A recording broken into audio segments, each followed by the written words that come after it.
বন্ধুরা, তো কাল রাতে আমি দেখিয়েছি তোমাদেরকে কাদা মাছটাকে ধরার সাথে সাথেই আমি আজকে দেখাচ্ছি কাদা মাছ কিভাবে কাটি আর কিভাবে কেটে পিস পিস করতে হয়, কিভাবে কাটতে হয়। অনেকজন হয়তো জানে না কাদা মাছ। আর কাদা মাছ দু প্রকারে হয়, মানে কাটা বা ছাড়ানো। তো আমি ছালটা ছাড়িয়ে ফেলে দিই।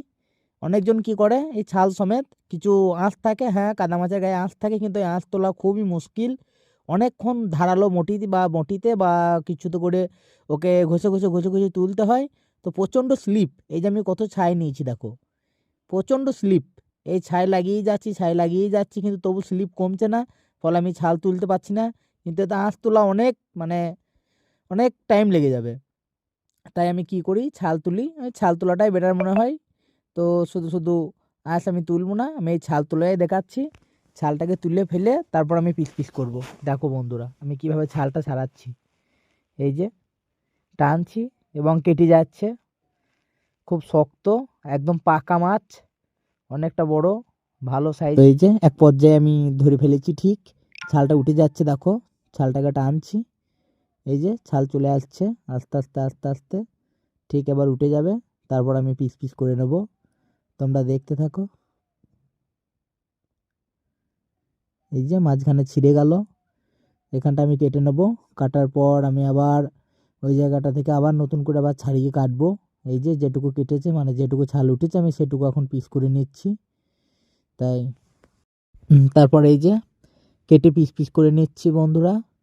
মাছটা একটা একটা করে পিস করতে হবে। এই যে দেখতে পাচ্ছ, আমার খুব ধারালো বটি, আস্তে আস্তে কাটছি।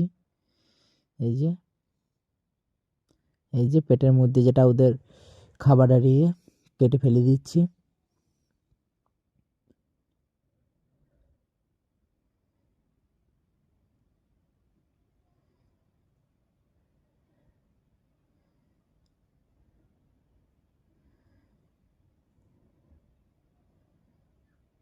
তো আমার কাটা কমপ্লিট।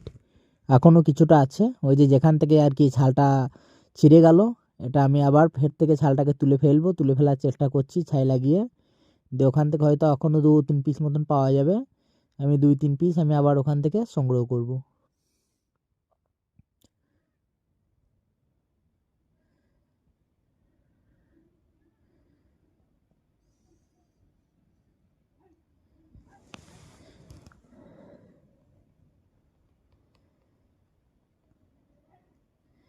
এটা লেজের লেজের অংশ কিছুটা নেওয়া যাবে, উঠে গিয়েছে। এবার টানবো, হয়ে গিয়েছে বাস। আর